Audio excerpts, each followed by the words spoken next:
Dos nossos problemas aqui, do dia a dia ou não? Pode ser? Ó, vamos lá então. Os passageiros aqui de Belo Horizonte vão pagar, a partir do próximo domingo, R$ 6 na passagem de ônibus. O aumento, Ricardo, de 33% foi anunciado ontem pela Prefeitura, após uma audiência de conciliação no Tribunal de Justiça de Minas.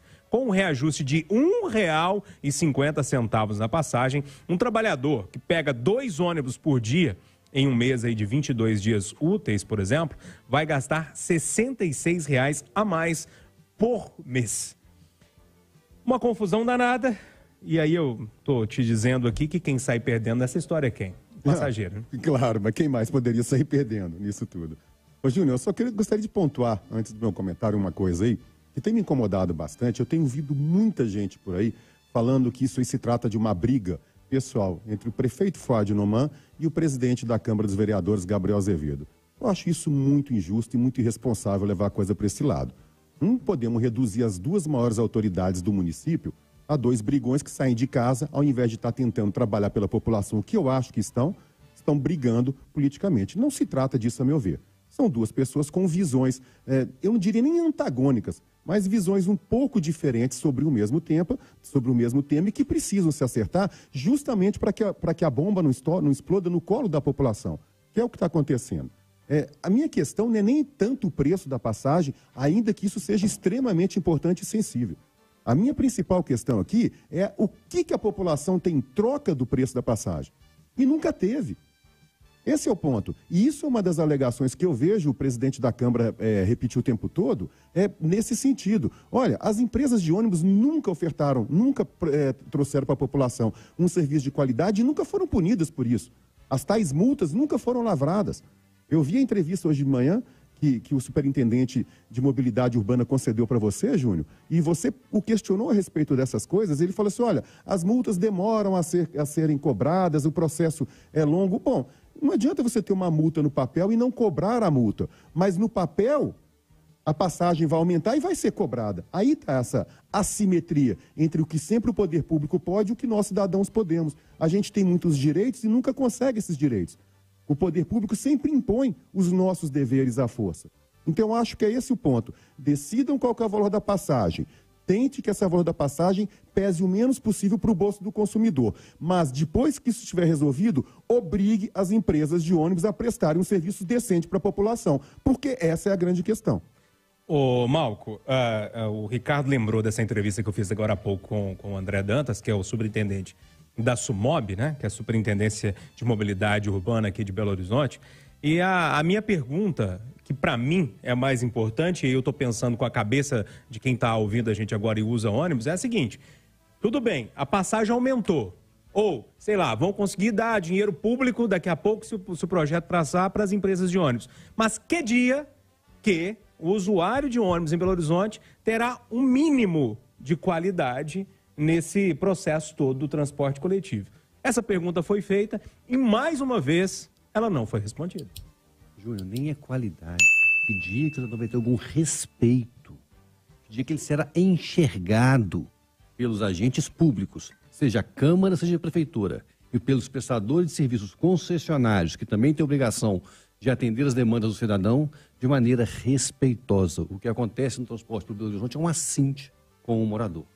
Um morador que pagava R$ 4,50 e agora paga R$ 6.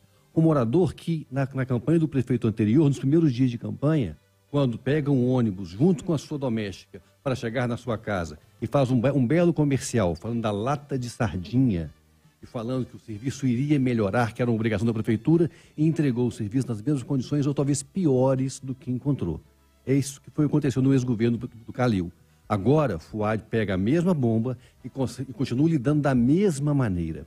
É fundamental, sim, garantir uma sustentabilidade, um equilíbrio do contrato do transporte público capital. Agora, sem considerar a necessidade do cidadão, não faz nenhum sentido. Agora, o que não pode é continuar o uso político da crise do transporte. É fundamental que a Câmara de Vereadores, o seu presidente, a Prefeitura e os seus secretários se envolvam num processo de construção de algo diferente, que o resultado necessariamente tem que ser a melhoria do transporte coletivo de Belo Horizonte, que é impraticável neste momento. Eduardo Costa, E aí a turma trabalha, tem que comprar um carrinho velho, encher o tanque de gasolina e ir pro trabalho. Aí chega um camarada, seja da Sumop, seja da Begatrans, da prefeitura, e fala assim, não, mas as pessoas não deixam o carro na garagem. Como vai deixar o carro na garagem? Como? Se a gente tem esse transporte coletivo, que eu me recuso a falar, porque eu estou falando há 45 anos, deixa o Malco e o Késsimo, que são cristãos novos. 45 anos que eu falo a mesma coisa. Essa falta de respeito, isso tudo aí. Aí você joga essa questão do carro, eu parto por aí. Você tem esse ônibus, você não tem metrô. Nosso metrô fez greve 2 meses, não fez falta. Claro, estou exagerando. Para quem usa todo dia, fez assim. Mas ele não parou a cidade, o que é um absurdo. Qualquer cidade do mundo para sem metrô. Aí sobra o quê? O carro que o Júlio falou. Você compra o carro, PVA, taxa de licenciamento, rotativo. Quem disse que você pode andar no carro com essa pavimentação que temos? E quem disse que você tem sossego para deixar em algum lugar? Outro dia foi o Thiago Reis, trabalhando no Mineirão. Ontem fui eu, fazendo um rádio vivo aqui, arrebentando meu carro ali na porta, em plena Barão Homem de Mera, às 10h15 da manhã, levando um notebook que está fazendo uma falta danada. E eu quero prevenir você, Malco, Assi, que está ali, Késsima, cujos carros também estão na rua agora. Vocês estão na fila, viu? E quando isso acontecer, e não vou dizer que não espero que não aconteça, porque vai, vocês vão ter... Fazer que nem eu, chamo a polícia, faz a ocorrência, ok, fica por isso. Já encomendei um outro computador. Já encomendei. E quando vocês forem trocar na loja, vocês vão ficar impressionados. Eu fui na loja ontem, correndo, porque estava ameaçando chuva na Nossa Senhora do Carmo, eu não conseguia entrar na loja. Não conseguia entrar na loja.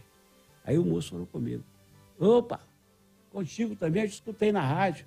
Falei, muito, ele falou assim, são 40, todo dia, só nessa loja, só de vidro quebrado por ladrão. Mais uns 15 que vem de Itabirito com essa 040, caminhão de minério que quebra. Já quebrou o meu também. 2 vezes.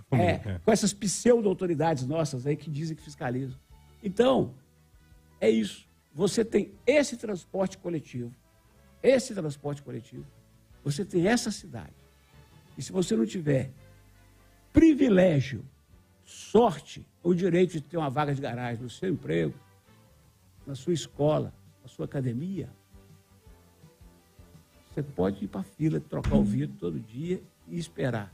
Agora, recomendo pelo menos que as pessoas façam como eu fiz, registrar boletim de ocorrência, para ver se a polícia para de falar que a criminalidade só diminui em Belo Horizonte, que ninguém aguenta isso também não.